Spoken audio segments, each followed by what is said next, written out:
बाबा जी, आज के टॉपिक पे अभी एक सवाल आ रहा है। मतलब वैसे तो बहुत सारे सवाल आते हैं। जैसे चाणक्य नीति भी पढ़ते थे और कुछ अलग आध्यात्मिक भी बुक्स पढ़ते थे। तो जैसे चाणक्य बोलते थे कि आप उठो, आपके ऊपर कोई अन्याय करे तो आप उठो, पराक्रमी बनो और ट्राई करो कि आप उसको फेस करो, और उसके उसके ऊपर मतलब आप वो, नॉट रिवेंज वर्ड अच्छा नहीं होगा, लेकिन लड़ो आप, ऐसे चाणक्य बोलते हैं, राइट। और अगर दूसरे आध्यात्मिक बोलते हैं कि सहन करो, पेशेंस रखो, किसी ने आपको कुछ तकलीफ दी है, छोड़ दो, उसके कर्म के ऊपर आप छोड़ दो। तो ये बहुत दुविधा मेरे लाइफ में होती है कि मैं क्या करूं, ये कौन सी नीति अपनाऊं।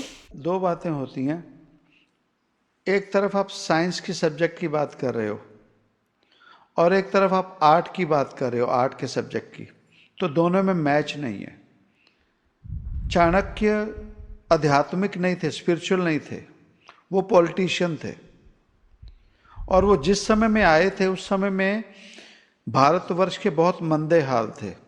उस समय में राजा जो थे, जब सिकंदर आया, सिकंदर का हमला हुआ, उस दौरान ही ये चाणक्य, ये सब जो बातें हम जीवन में उनका जो भी पढ़ते हैं देखते हैं, उस समय में उन्होंने जो बात कही थी कि इकट्ठे होके लड़ो, राजनीति थी।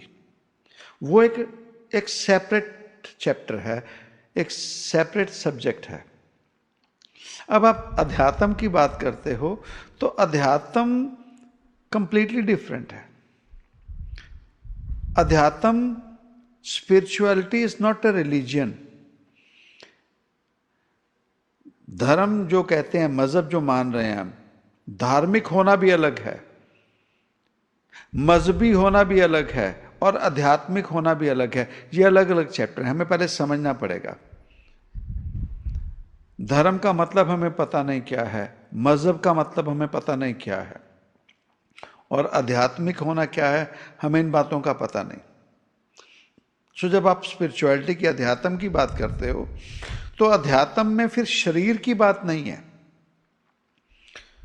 आध्यात्मिक मार्ग शुरू होता है कि फर्स्ट, जैसे कृष्ण ने अर्जुन को कहा, पहले तू समझ तू कौन है। तू शरीर नहीं है, तू जीवात्मा है।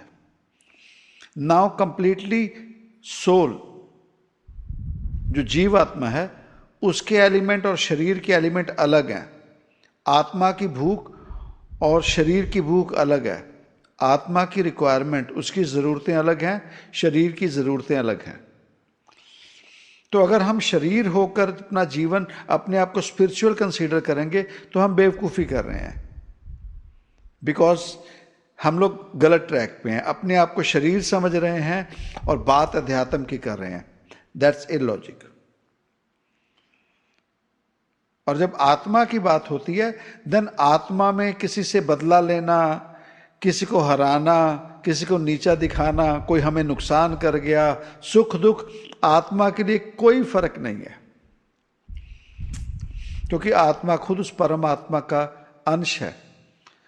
तो जो ताकत परमात्मा में है वही उस आत्मा में, जीवात्मा में है। बात है आभास करने की। Either we can put our self in a glass, we are a water. Either we can bind ourselves in a glass, or we can be part of the ocean. Because जो समुद्र में पानी है और जो गिलास में पानी है वो दोनों सेम है, समांतर, फर्क कोई नहीं है। तो हम लोग अपने आप को बाइंड कर लेते हैं शरीर में और बातें अध्यात्म की करते हैं। तो पहले समझना पड़ेगा, ये बोथ टॉपिक्स अलग अलग है। आत्मा को कोई पेन नहीं होता, आत्मा को कोई मार नहीं सकता, जला नहीं सकता, हरा नहीं सकता, नुकसान नहीं कर सकता। तो आई एम सोल, मैं जीवात्मा हूं, मुझे किसी से कोई फर्क नहीं पड़ता।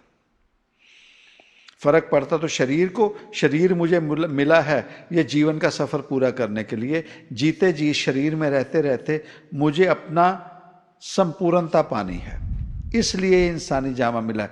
बाकी रोज के जो कर्म हैं, सुख दुख तकलीफ, ये तो रोज की आती रहेगी।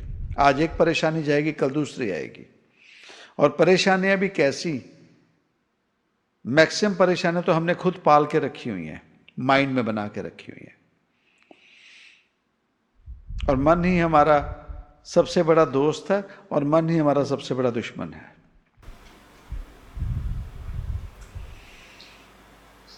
मुझे एक और सबके सामने बतानी है चीज कि 2 महीने पहले जब ऐसे सिचुएशन में मैं आ गई थी कि ऐसा लग रहा था पूरा अंधकार है और पता नहीं चल रहा था कि कहाँ से कहाँ क्या शुरू करना है। आपसे जब बात हुई, आपके वो वर्डिंग अंदर तक है और हमेशा रहेंगे।